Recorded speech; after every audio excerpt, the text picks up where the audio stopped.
Hello, once again to everybody out there on the globe for another session on our digital BUZZ.travel Expo.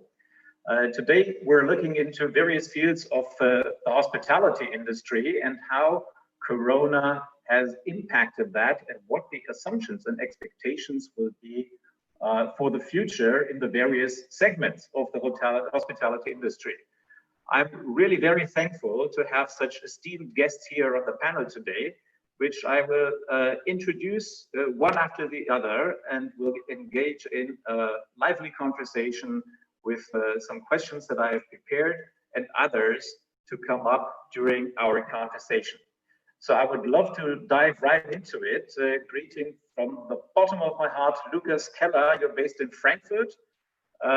Lukas is the Director Vice of Deutsche Hospitality.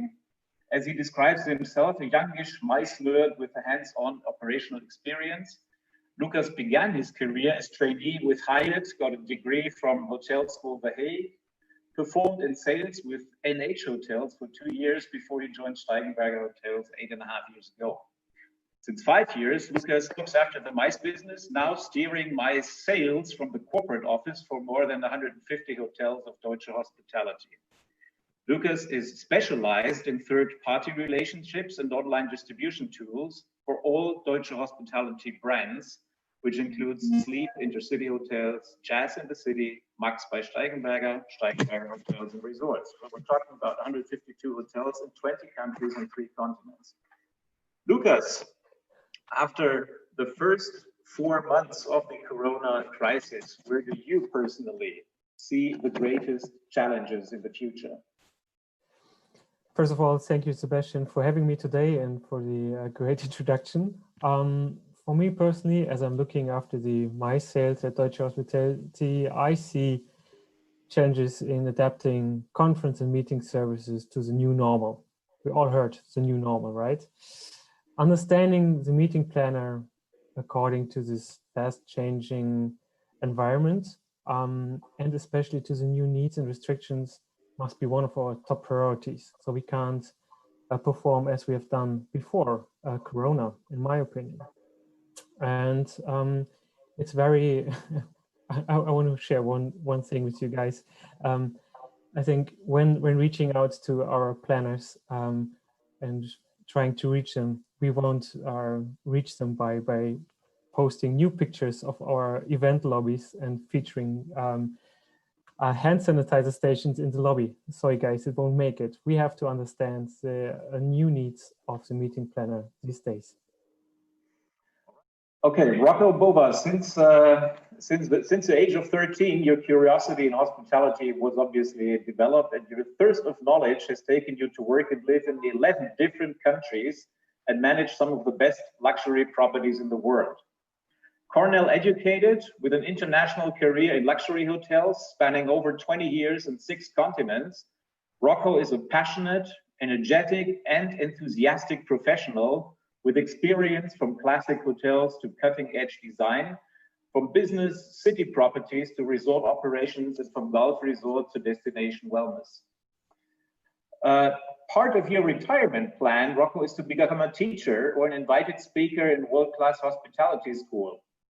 So one thing that I would like to ask you, where do you personally see the greatest challenges in the future, considering a quote of yours that I really like very much?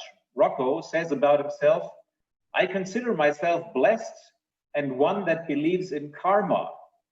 Now, on that basis, what do you think is going on right now? Well, thank you very much, Sebastian, and thank you to the audience today for participating to this virtual conference. Here in Mexico, we already opened about 4 weeks now.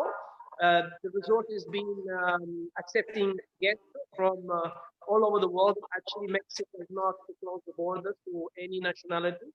And we've been blessed actually with quite a lot of numbers of guests, mainly national, of course, as it was expected. But we're starting to see interest and bookings already from US guests. Now, what do I believe that is happening at the moment? I believe that it is karma. it is something that the human being have done to nature, and nature is starting to take revenge on us. That's what I think. It's as simple as that. I think we need to behave better towards our planet, because our planet can take back the ownership very, very quickly. Nature is very, very strong. We cannot fight nature. We need to work with nature. So we need to be more conscious. A lot of people are talking about a more sustainable way of traveling. Okay, there is no need to do 10 trips a year. We can do one main trip a year and enjoy more time in the same destination. So we can actually really discover the place, learn about the culture, learn about these people, and come back enriched, rather than taking a picture just to put it on Instagram. That's my take on the current situation. Thank you very much, Rocco. And that is really leading to the probably extreme opposite way of looking at things when you're driven by the absolute need of achieving perfect revenues. So allow me to introduce Siim, Siim Karu, the Chief Revenue Officer of A&O Hotels and Hostels. Siim is an experienced revenue management and business intelligence professional with more than 10 years in the industry. Having started as a traditional revenue manager, crunching numbers on an Excel sheet, Siim has evolved into a performance-focused leader, passionate about his hospitality technology, automation, and data-driven decision-making. As Lucas, actually, he began his education in the hospitality industry at the hotel school in The Hague, and revenue management became his passion. He helped Swiss hotels and resorts for more than 4 years, optimizing revenue in Europe, Russia, China, and India with on-property training. And then he joined Penta Hotels and performed quite well, not to say perfectly well, as Director of Revenue Management Asia out of Hong Kong for a couple of years. Then he moved to London and decided to take forward his achievements in boosting the hostel business for Generator Hostels before finally coming to Berlin just 10 months ago as Chief Revenue Officer for A&O Hotels.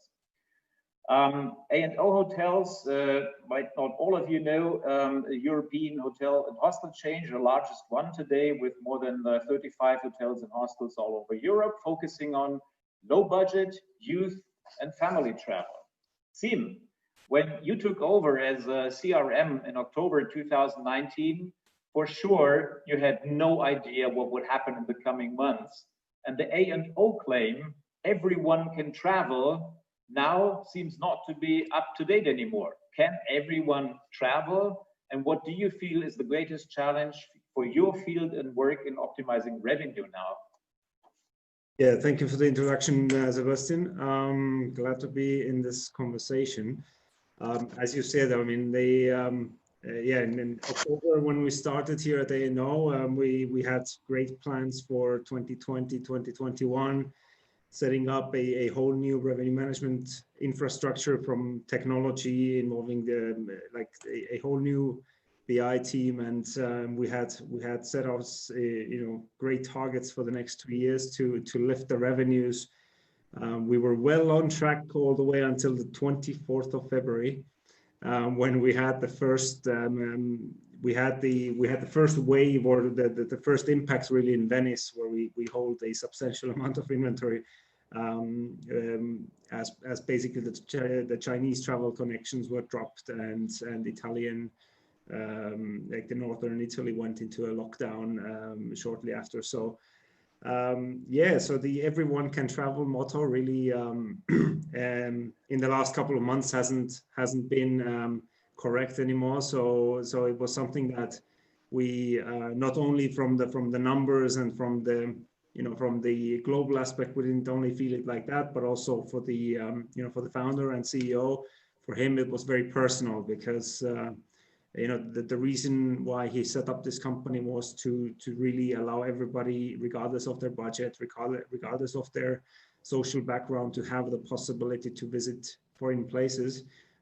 He himself, he was born in the Eastern Berlin, so as a kid he didn't have the possibility to travel, so it's very personal to him, and and then having, you know, political decisions telling, you know, you're not allowed to leave home or your country. That was something that we took very personally. So we're glad to see Europe is opening up now.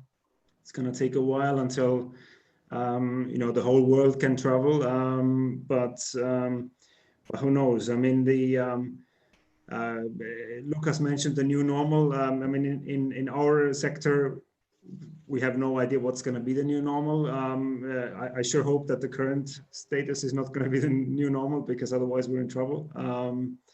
But yeah, we'll see. I mean, obviously the sector for us is built upon having school travel, you know, big groups traveling, on top of backpackers.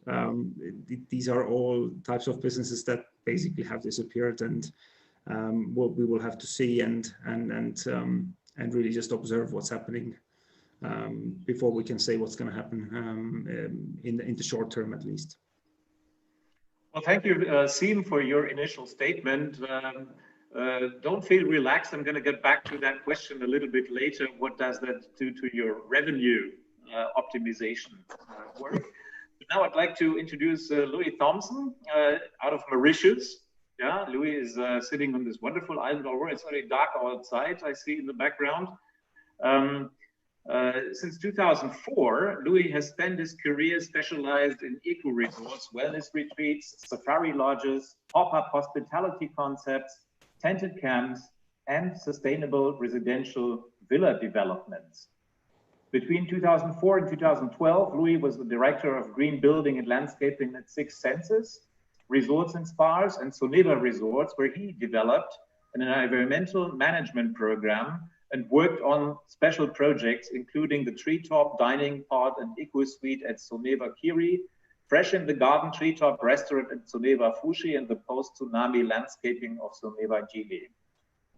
Louis is the founder of Nomadic Resorts, an award-winning multidisciplinary design office with outlets in Rotterdam, Mauritius, and Cape Town, and builds experiential hospitality projects. Among their most recent work is Wild Coast Tented Lodge in Sri Lanka, which was voted Best Resort in Asia at the 2019 AHEAD Awards, as well as many other bespoke projects for various hotel groups. He's also founder of Nomadic Escapes, a hospitality management company focused on pop-up biophilic tented experiences, net zero carbon design, environmental innovations, and regenerative landscaping. Now, Louis, that's a lot of things you are taking forward of, and I already sense that Rocco will be very happy with your way of taking things forward already before we met those challenges. But what do you think, from your perspective, what are the greatest challenges we're facing right now? I think the first thing is, I think that this whole pandemic and the crisis and the lockdown that's ensued has brought into sharp focus fundamental issues within our society and within the industry. And I think that though it might seem very painful at the moment for us all to come to terms with what might be a new normal in this low-touch economy, in reality, I think it might also be an opportunity for the hospitality industry to review its modus operandi, to reconsider the way that projects are developed. And, you know, for me, I would like to believe that some of the funds that are allocated for the subsidizing the industry will really be directed towards the sustainable hospitality side of the business, because it is a unique opportunity to really do a kind of sustainable overhaul of the whole sector. You know, we know the hospitality industry has a range of problems socially. It's under increasing pressure from the shared economy. And, you know, there are sustainability issues that have been endemic since, you know, since the very start of hospitality, really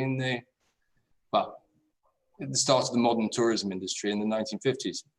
So I think, you know, now is a great opportunity. It's time for hope. And I think, you know, we should all embrace that. And, you know, might have to go through a few painful months, but I'm very positive about the future generally.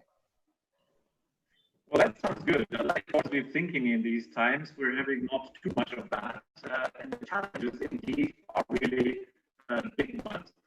So Lucas, your product is quite diverse, including 60 quite traditional luxury hotels, city residences and wellness resorts and beautiful landscapes, but also functional hotels like the 40 intercity hotels, which are close either to railroad station or airports, and are perfect destination for the MICE business, which you are mainly responsible for Deutsche Hospitality. What will be the impact on your on the different respective business models? Resorts and MICE, especially the MICE industry, probably will face dramatic changes, and I'm curious to know how you look at that. For the moment, especially when it comes to standardized meeting sector, the MICE sector in general, so hotels have really to lower the expectation when it comes to classical KPIs. For example, revenue per available square meter, or in general, all meeting related F&B services. That's where posh hotels like a Steigenberger hotel really make their revenue and like to treat their guests really well. So this, at the current moment, this is really something where we do not have a lot of expertise in, because it's new, and it's new for everyone. It's new for everyone how people will meet in the future. And I think it's very important that we stay open-minded for all the new meeting facades which will be popping up in the next few months. We all are meeting together here today digitally, and this is something all our customers are experiencing at the moment. So meeting concepts will change a lot. They will be hybrid. They will have more digitalized opportunities in connecting people around the world, and hotel services have to adapt around it. Yeah, thank you. I would like to go on straight from Frankfurt again to Yucatan and ask Rocco, what is your specific situation in Yucatan? Where do your guests usually come from? And what do you think can be generalized regarding luxury hotels all over the world? Sebastian, you see, our main market was always the national market. So we have not changed our strategy in how we're going to sell our property or how we're going to market our property. And it is reflecting basically all our effort in sales and marketing that we've done over the past 3.5 years today. In fact, today, we continue to receive the majority of our guests from Mexico. So we were lucky not to put too many eggs out of the same basket. Sometimes you need to think the other way. So at the moment, the situation is that in the state where I am, in Yucatan, we can only accept 10% maximum of occupancy. So we basically, our hotel has been 100% full since we opened 4 weeks ago. And as we relax the restriction, then we can start to accept 25% and then eventually 50%, to then go 100%. Probably I can see it towards the end of the year. But I think between now and the next 3 months, we will be able to go maximum to 50% occupancy. Now, going back to your question, you know, that our strategy is not going to change. We will still continue to market our national guests, which are, you know, there is a very wealthy network of people living in Mexico, and they do enjoy traveling. They do enjoy traveling within Mexico because it's their own country, and been experiencing and witnessing them since the opening of the resort.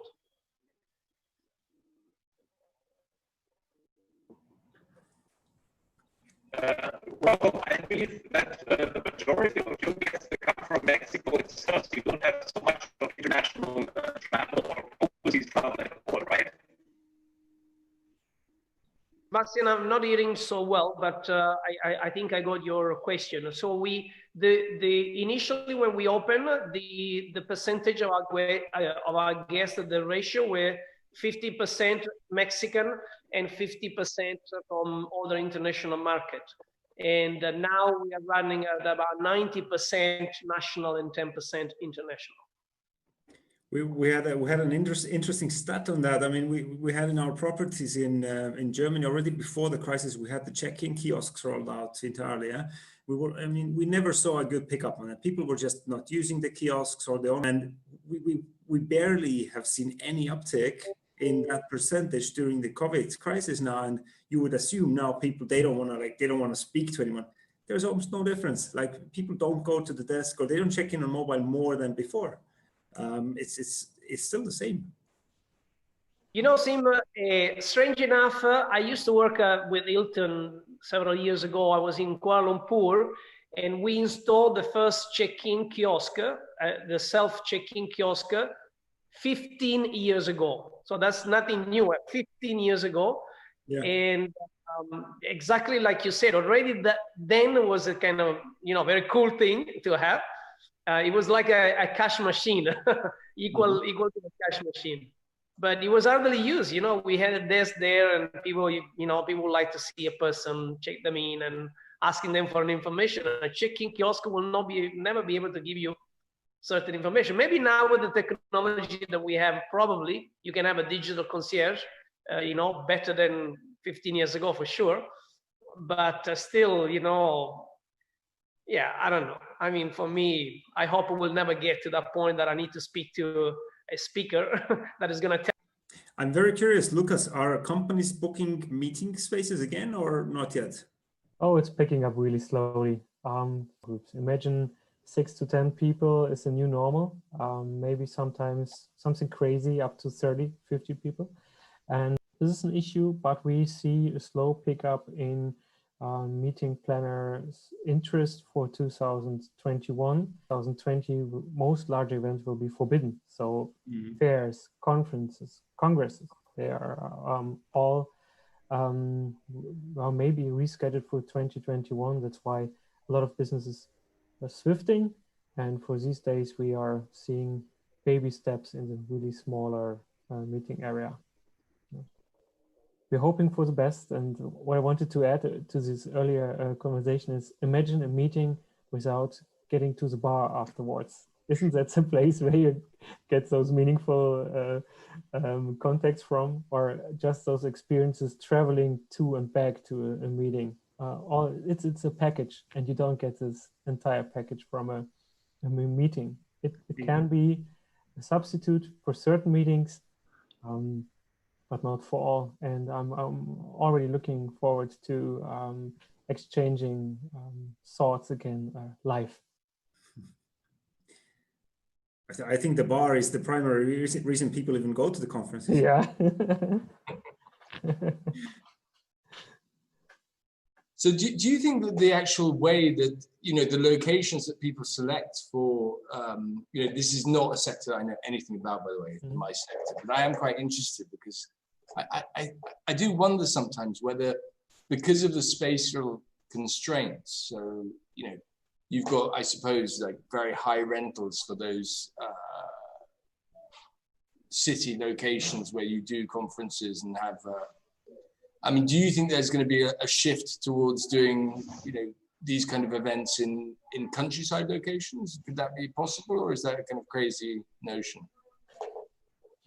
I would love to, because we operate a lot of great resort hotels more in the countryside area. But when it comes to decision-making points from a meeting planner's perspective, most of the times cost and travel perspectives are very important. Getting everyone together in one place is one of the major challenges still when organizing a meeting. That's why often those major hubs like Berlin, Barcelona, Paris, London are chosen. They have international airports, they are well connected, they speak the languages you need. And from a trend perspective, I definitely see opportunities for incentives and learning environments for those meetings to move towards the countryside, because most of the times the minimum length of stay is a bit longer. It's not a 1 day in and out business meeting, which should really be close to an airport or a main train station, and those hotels located there become very handy and then are also eco-friendly, but on a different perspective.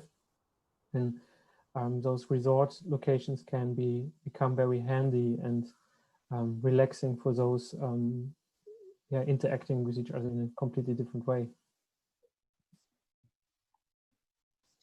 Yeah, I mean, my question is really about sort of generally, commercial real estate. Do you think this is completely, again, totally off subject, so you have to forgive me for digressing, but do you think that this kind of this change of behavior in terms of the work environment, could that have an effect on commercial real estate generally? I mean, are people going to continue to rent large office spaces in major commercial hubs? I mean, I try to put myself, our company is essentially, we work from home.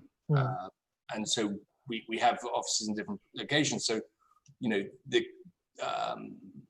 this remote working notion for us was just like business as usual. So it wasn't really much of an effect for us. But I sometimes think about other architectural firms that have like a huge fancy office in Berlin or Amsterdam or Mexico City, or wherever it may be, and that they've been having to pay these huge rents for this space that's essentially been empty for the last few months. I mean, is there a possibility that the commercial real estate sector has suffered significantly from this?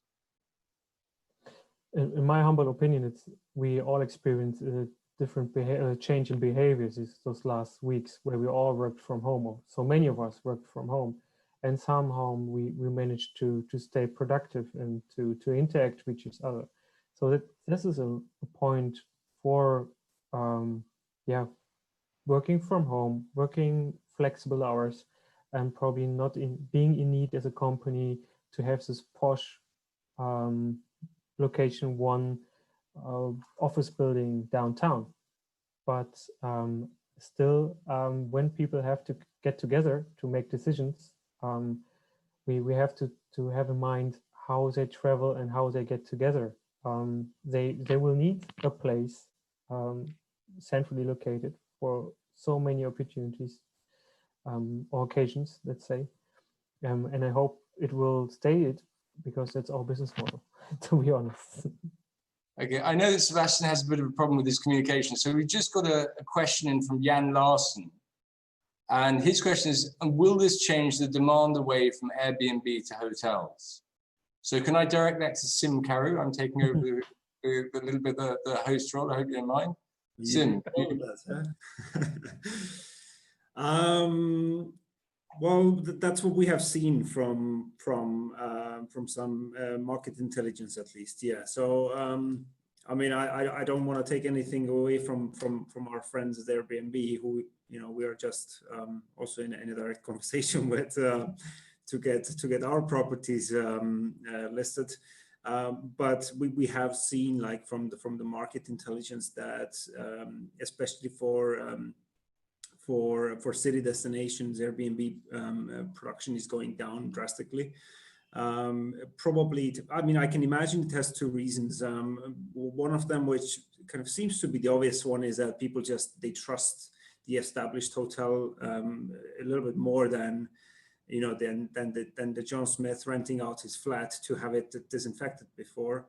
But who knows? I don't know if that's the main reason, or just looking at and taking a very pragmatic approach, looking at the prices available in the cities now in hotels and the availability there. It's very well also possible that nowadays you can just get a 4-star hotel for the same price that you had to pay for an Airbnb last summer, for example. So it could be that there are multiple reasons, but it was just, I think, a couple of days ago, Brian Chesky, the founder of Airbnb, he said on a panel as well, he doesn't think that the travel, like the travel as we know it, will resume in the foreseeable future. That they see a massive uptick in the like the short distance trips, where people can basically drive 100, 200 kilometers and visit someone for a couple of nights. But they really see the drop in international bookings now.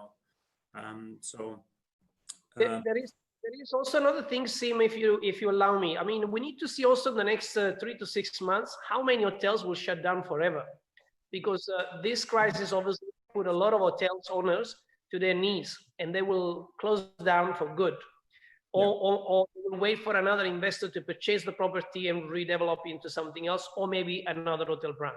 So it's too early to say what is going to happen to Airbnb or even to hotels. We need to see, I think, what is going to happen with the landscape generally, worldwide. In New York, they're talking about that probably up to 25 to 30% of the hotels will close forever and will never reopen. But that's a lot. This is a lot of hotels. So those rooms, what is going to happen and where those tourists are going to go after that? So I think we'll need to wait a little bit longer to really predict the future, if we can. Yeah. Do you mind if I make a quick response to your comment there, Rocco? Because I think it's a very interesting comment. That is that, actually, if you think about this, is a watershed moment in the hospitality industry where a large number of hotels, guest houses, even Airbnb, are going to go bankrupt. I mean, there's no question about it. If you've taken a large mortgage on a property to rent it out on Airbnb, and have had no income for these last months, you're not going to pursue that much further. So what my question really is in that respect is, everybody's talking about the investors and hesitant investors and the concerns. I think it's the ideal time for investors to come into the hospitality sector, because if you think about it, you can buy up distressed assets. It's what Naomi Klein defines as disaster capitalism. After any great catastrophe, investors come in, they buy up distressed assets, or they exploit regulation changes, and they make most of it. Will this happen in the hospitality industry? Will the Blackstones or the large investment groups come in and just buy up massive amounts of hotels? It's going to be fascinating to see. I can see that Jan Larsen is on the call. I'm sorry, I am totally unprepared for this because Sebastian was supposed to do this. So I just swapped in here and see if, but you guys seem to be having a great discussion on yourself. And so there's no reason for a moderator here. You and Rocco have moderated, so please go ahead. I think your last point about what will happen to the industry, it's basically the same question. We had a couple of seminars yesterday about the airline industry. And what is new in what we are doing now is that we are trying not to save an industry, but we are trying to save companies. That means we save the banks, which have borrowed the money to a company, we save the management, and we save partly the shareholders. Back in the good old days, a company went bust. That means the debt was out the window. The shareholders lost most of their money, but the assets, and that's exactly your point, Louis, the assets were bought by somebody else who got in with a clean balance sheet. They didn't have this capital to serve, and therefore they could start with a much less obligations in the future. That is partially what we are not doing today. For the small businesses, of course, this is happening, but for some of the guys, American Airlines, getting money down the throat, a lot of the airlines, the same stuff. We are actually making the future a bit tougher, I think. I don't know if that's the same what's happening in the hotel business, probably not. No, I mean, yesterday, for example, Jan, I was listening to another video conference just like this one, where there were banks talking, only banks, people that they manage money. And everybody was on the same line, that there is a lot of money out there, a lot of money. Like they're talking about in the trillions of dollars available and immediately available to purchase real estate. So the confidence of, confirming Luis' statement is it is true. There will be people that they will make huge deals at the moment, because obviously they can buy a fraction, great real estate product. But my question is, what is going to happen after? Are they going to keep it as a hotel, or are they redeveloping into something else? That is basically my situation and my questions. However, at the same time, if there are less hotels, is only better, because at the end of the day, you can only sustain so many hotels in the world, and to have less hotels and maybe smaller hotels rather than these huge box with thousands of rooms is going to be better for everybody. Everybody will make money, will make better profit, better returns to the investors, and I think like this will be a more sustainable, longer term way of running business, instead of keep building more and more hotels in the same area. For example, in New York, there were deals like, from now until the next 5 years, there were like another 100 new hotels going to open in New York alone. I mean, how many hotels do we really need, in one destination alone? So I think we need to reassess also the way we do business in general. I'm not an investor myself. I'm just an employee, but sometimes I also think how many hotels really do we need in this planet? That's true. There's a question here from Alexandra Gardasevich, and that's for all of you. Going back to the topic of the discussion, could we hear more precisely about the latest hospitality trends the gentlemen implement in their business? So what is it? Sorry, Louis? Can I do that one? Sure. Okay. So this is a very interesting one, and it leads directly on from what Rocco was saying. So I've been looking at this thing, and I've been thinking, there are some sectors which are going to suffer, indefinitely. To build your average cruise ship, one of those big Carnival cruise ships, costs $500 million, right? And if you invested $500 million in a boat, you better make sure there's a bunch of old people to get in it. So some sectors are literally going to die. I think they're going to evaporate. Spontaneous resort combustion, we'll call it for the sake of a better word. And there'll be new things that take its place. And, obviously I'm going to say this because it's my particular sector, but I think that the nature tourism, the kind of glamping, ecotourism sector, may very well benefit from this whole thing significantly. People have not had, we're selling personal space, privacy, quiet, nature. And after being locked up in your apartment with your children and dogs and cats and Netflix for 3 months, I think this is what people, already prior to the COVID scenario, that was already a very rapidly growing sector. I can only see that growing further. The other one I think really to keep an eye on is wellness tourism. It's a logical one, right? Think about it, wellness travel, reinforcing your immune system, getting out of big polluted cities, fitness boot camps, all of those things I keep a really good eye on. And then for me, the final one is, my theory is that luxury is a bit of a kind of given thing. No? Most of us live in an extreme level of luxury.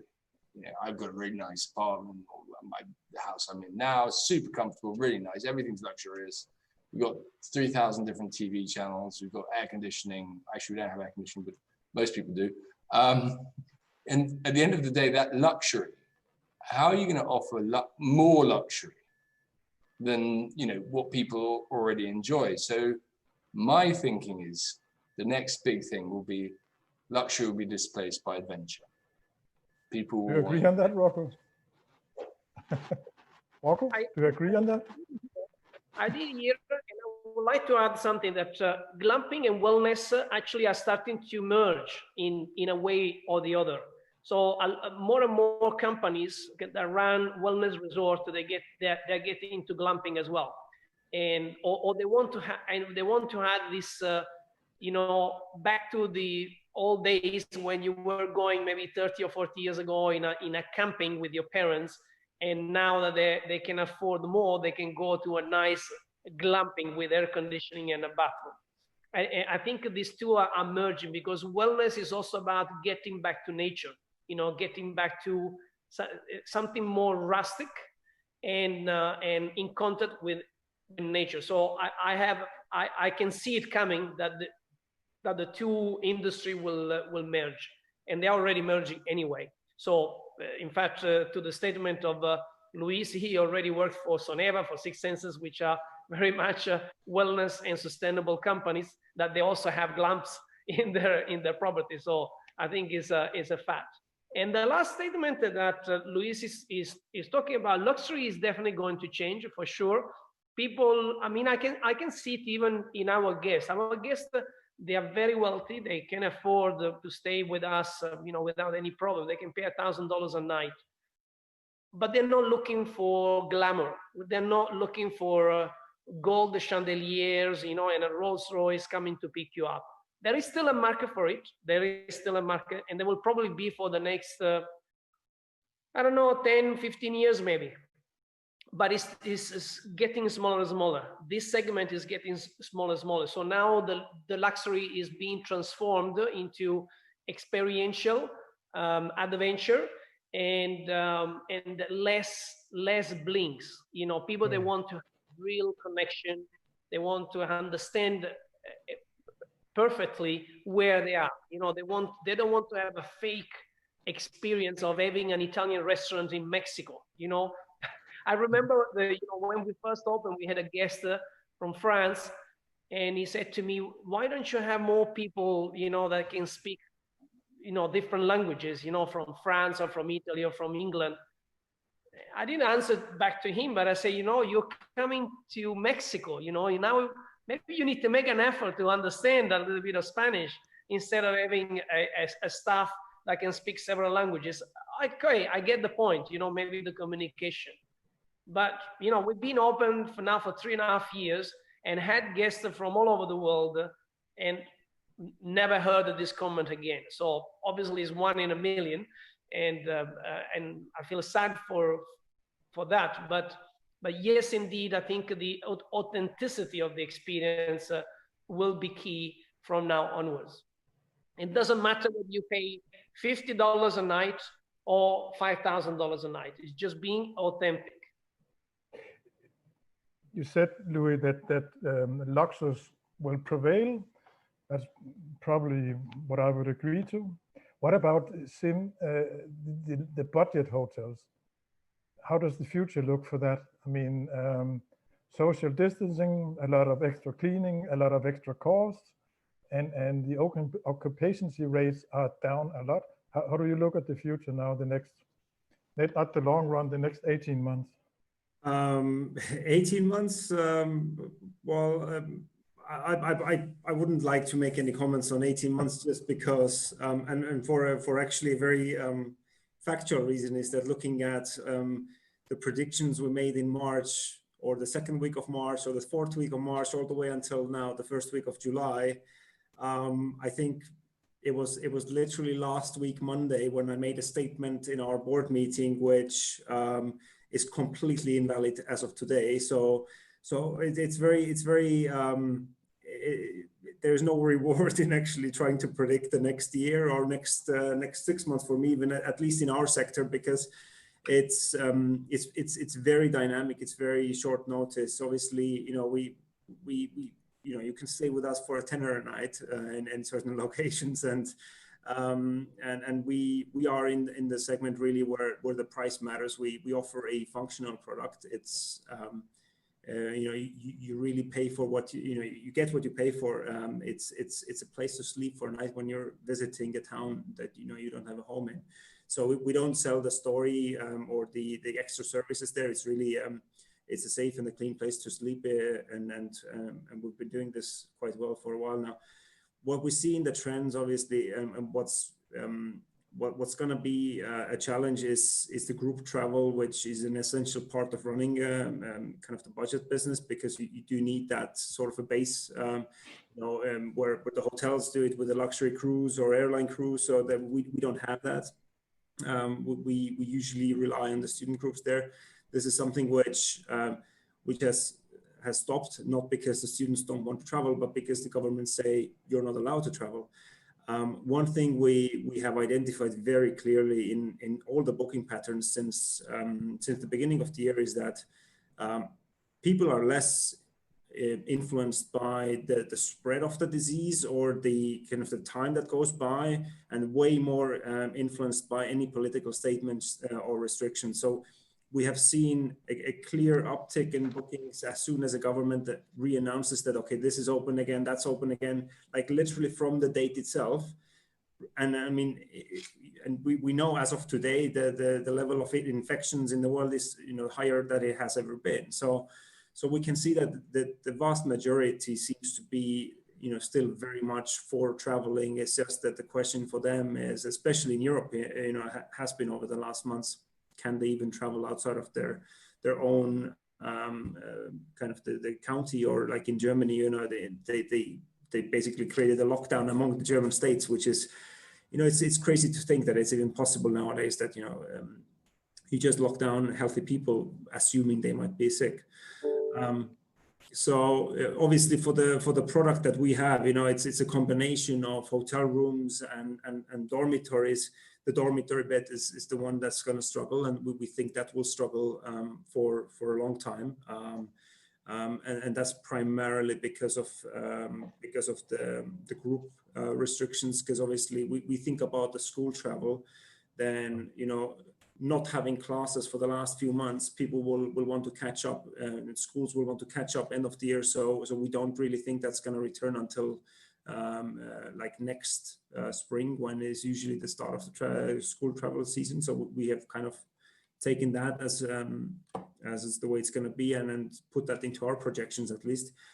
What we have seen, and that's obviously very, very positive for us personally, like within A&O, is that there is a surge in bookings in B destinations across our portfolio. Like all the B destinations are thriving, to be honest. On the weekends we had, I think it was the last weekend of May, when we had actually the first weekends where we sold out a few properties, and that was based on just on FIT pickup. It's a couple of online channels. The pickup is super last minute, and obviously before some of our competitors start blaming us with price dumping, and that's part of your answer as well, is that we have been very cost efficient. That's the business model. So we have a much lower pain point than the majority of our competitors, and that's why even selling a double room at 35-40 euros, we're happy with that. We're profitable at that. So I'll remember that next time I book a hotel with you.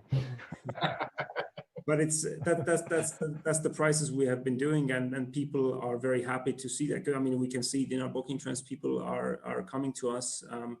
We were just looking at the market share in STR last week, and in several cities we have the highest market share we have ever had in the history of this company. So there's definitely a lot of people out there who want to travel. The question is, are they allowed to travel?